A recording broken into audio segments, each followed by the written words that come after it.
Hi, everybody. I am Marina Mikhailis.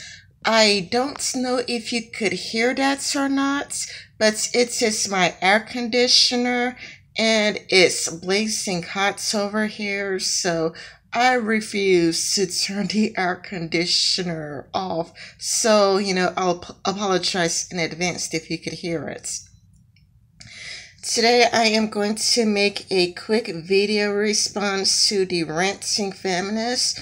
She has a video called Don't Just Go Offline, and I feel like her argument is like a straw man argument, because when people say go offline, they don't mean permanently. When people say go offline, the impression that I got was let's go offline for an hour or two, or maybe go offline for a day. But yeah, when people say go offline, I think they mean go offline for like an hour, just to, not be so hypersensitive to what people say.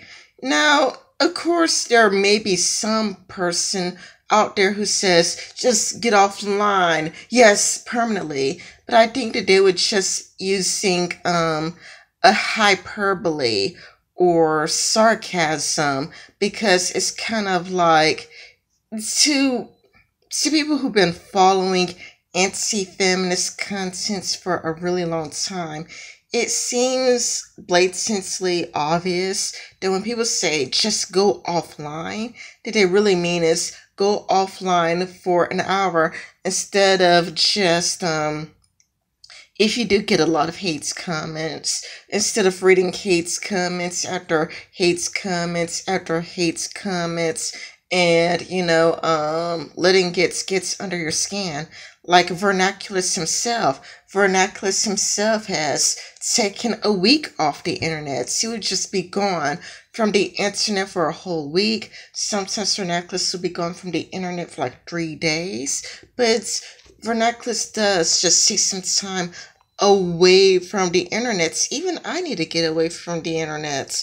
Even I just, need to be like, I'm just going to go to watch Wonder Woman in the movies with a friend, And so, yeah, I just went and I enjoyed Wonder Woman. Well, sort of, I'll give it a 3 out of 5. But yeah, just gets away from, internet people, because, there could be a lot of drama over the internet, and it could just be per cancer, especially since, like, when it comes to what I see from feminists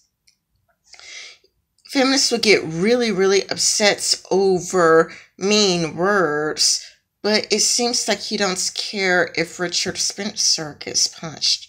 Or it's kind of a lot like, you would care so much, it's like somebody says something mean to me, look at the horrible things that people say to me, and I would see screenshots, screenshots on like Christiosity's Twitter where somebody does say something, and it's like really, really mean, but from your side in general, it's kind of like a Trump supporter could have a brick hits them in the head and they could suffer from permanent brain injury. And it's like, where's the outrage? Where's the outrage when people, have rocks thrown at them by Antifa, blood is gushing out of their heads, or they're permanently blind? Like, I think Baked Alaska is going to be blind permanently. And it's like, where's the outrage? It's like you care far more. At least this is the impression that I get from your side in general.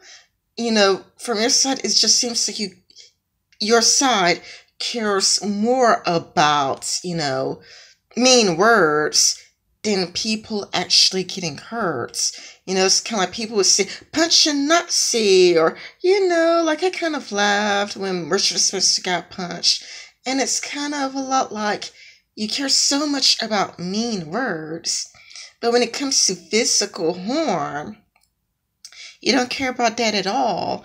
And it just seems kind of like you spend too much time over the internet because, you know, you could always ignore mean words. You could always hear something mean or see something mean and ignore it. You could block it.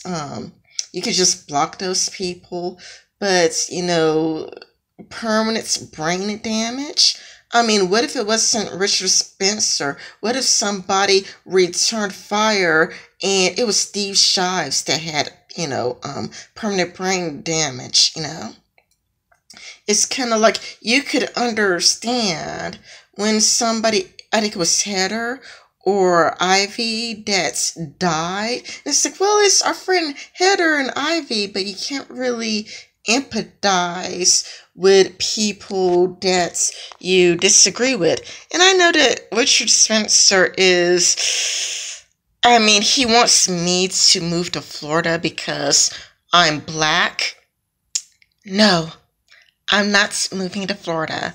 But at the exact same time, it's kind of a lot like it does make the two groups seem equally as bad. Sure, if you're going to be pedantic and nitpicky, you could be like, well, Richard Spencer has really, really racist beliefs that gets people killed, and Antifa wants to stop it and whatnot. But again, they have hurt people for being, Trump supporters. They hurt people who are not even Nazis. What about all of the free speech advocates that's got some beats and punched? I have seen a guy who's Antifa who slapped a black guy who's from Black Lives Matter. The problem is, it's like Antifa, they just go around hurting people who aren't necessarily Nazis. You can find yourself running away from them, screaming, I'm not a Nazi, I'm not a Nazi, please don't attack me, I'm not a Nazi. And it's kind of like you guys care when Ivy, Heather, whatever, the skeptic feminist dies, but you can't really see that you're going around hurting people. But it's kind of like all of the attention goes to mean words. So it seems like you don't have your priorities straight, that people shouldn't be hit, because eventually, like the person who drove their car into a crowd and killed somebody, eventually they're going to return fire. Eventually, if you're going to hit them constantly, eventually they're going to go around and hitting you back. Eventually,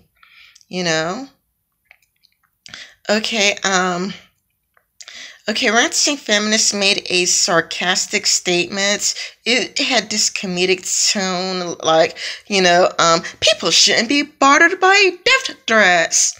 When really, most online death threats aren't to be taken seriously. How many of us would be dead right now if online death threats should be taken seriously? Like, I've received death threats, so many others received death threats. All of us would be dead, or, half the population, at least half the population would be dead if online death threats should be taken seriously. So it's kind of like, and let's just say somebody was serious. Wouldn't you want that evidence for the police? Like, when you want your parents or whatever, your friend, your real life friend, to be able to go, hey, I'm going to turn this into the police, where somebody sends a death threat my direction. Or it's kind of like people threatening to bomb the facility that Lacey Green was going to be in, and she reported to the police that somebody threatened to bomb this place, and she canceled the event because she don't know if it's serious or not. It's a lot like, if it is serious, wouldn't you want to be able to turn that into the police instead of encouraging people to be better killers and to just not give you that forewarning that they're going to kill you? I mean, if somebody's serious, I would love to, let the police know ahead of time so that they could know the primary suspect, the people that they should arrest in the events of my unfortunate death.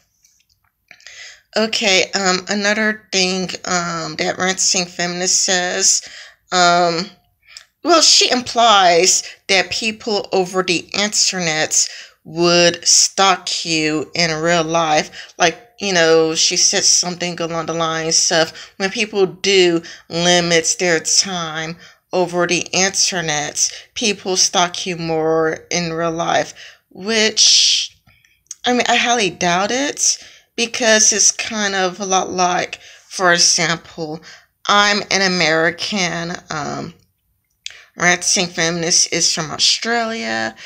Bering is from Australia, I have no idea where Curiosity lives. Steve Shows lives, I don't know where.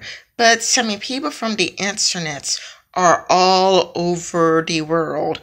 And, very few people are rich. Very few people are rich. I highly doubt a person hates me so much that they're going to travel all the way down to Alabama and figure out exactly where I live just to harass me. I mean, it is possible. It has happened to Jacqueline Glenn, where somebody did mail a bomb to her house, I think. I mean, I'm not sure, but I think something happened along the lines where somebody sent a bomb to Jacqueline Glenn's house, and Mr. Repsian, even he had his terrible experience with online people. I think his location been doxed, and his phone number's been doxed, and the phone number of all of his family members been doxed, and people have mailed powder to Mr. Repsian. So it's kind of a lot like, yes, there are toxic people over the internet who would figure out where you live in real life, but it's very, very few. Like, I highly doubt that most people would take the time and the effort to go from Australia to Alabama or England to Alabama just to bother me in person. I highly doubt that's the case. It's unrealistic. Usually, if somebody's bothering you over the internet and somebody's bothering you in real life, it's more than likely that they're two different people. Anyway, that's all I had to say. This has been Raina Michaelis. If you like this video, please like, comment, and subscribe, and be sure to share it everywhere. Share it on Twitter. Share it on share it on Minds and Gab AI. Just please feel free to share this video all over the place, and have a nice day.